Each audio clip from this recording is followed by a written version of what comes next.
Sa palagay po ninyo, paano po kaya makakaapekto yung naging issue kay NBI Director Matibag kanina? Kasi di ba may mga issues po na ni-raise si Senator Judge Alan Peter Cayetano and of course si Senator Pia, may mga nasabi din po sa kanyang pagharap as a witness sa darating pong Tuesday. Thank you po.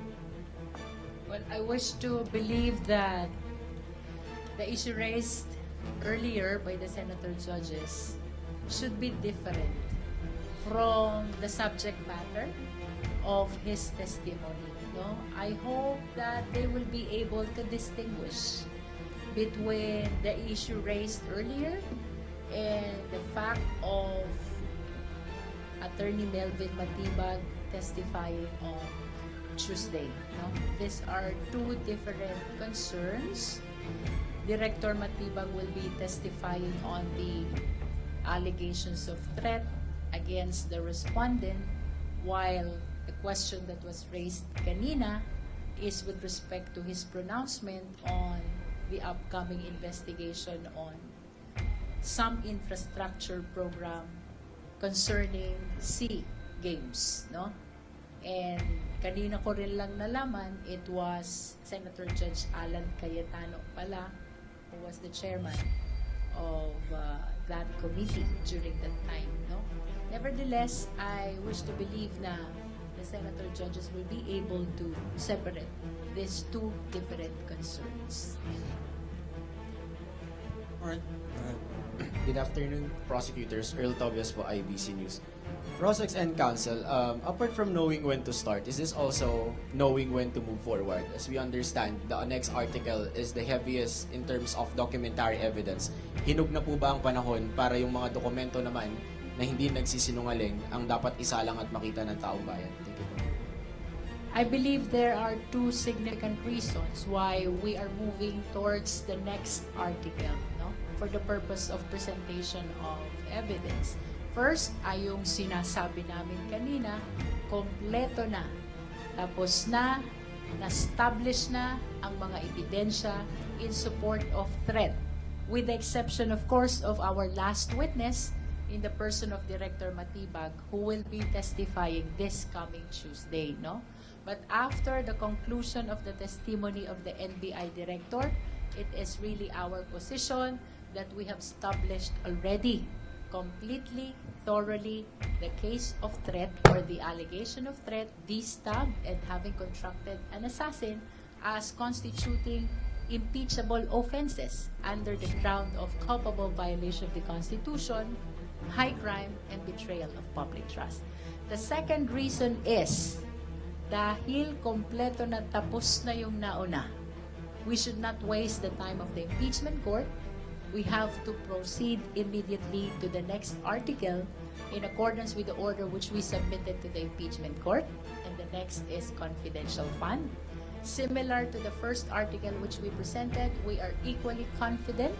We have strong evidence, and that is why we feel ready to proceed to the presentation of evidence in support of the misuse, misappropriation, and irregular disbursement of confidential fund of both the OVP and the DepEd.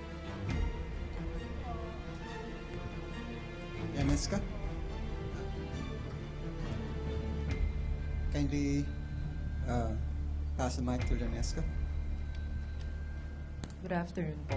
On ano lang po, yung request niyo for subpoena for bank accounts and tax records.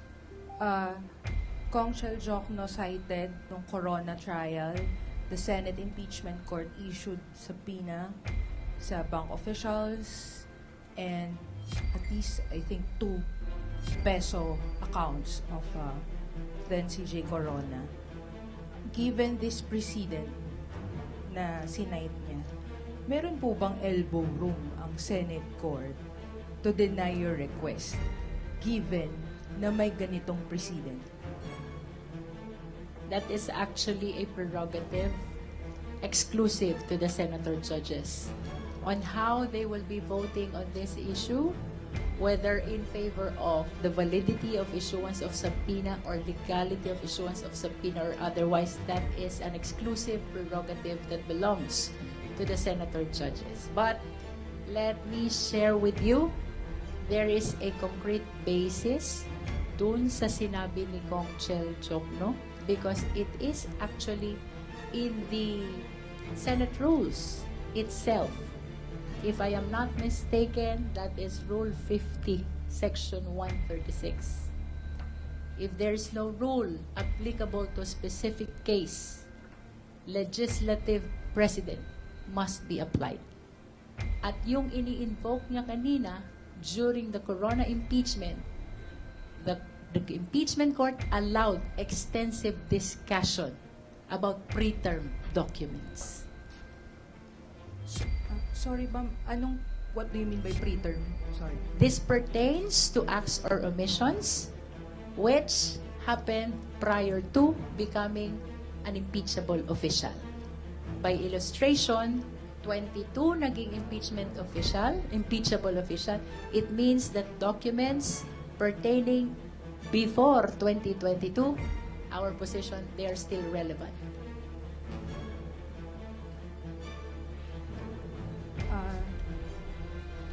Can I add something?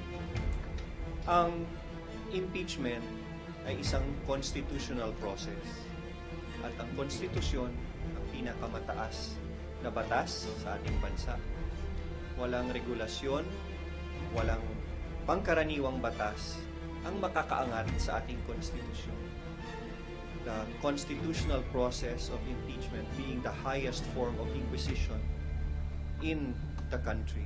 Dapat hindi tayo nalilimitahan at dapat nagkakaroon ng kapangyarihan ang ating Senate Impeachment Court na mabuksan ang kahit anumang dokumento, mabigyan ng access sa lahat ng pwedeng impormasyon kasi hahatulan nila ng pagtanggal ang ikalawa sa pinakamataas na opisyal na hinalal sa ating bansa.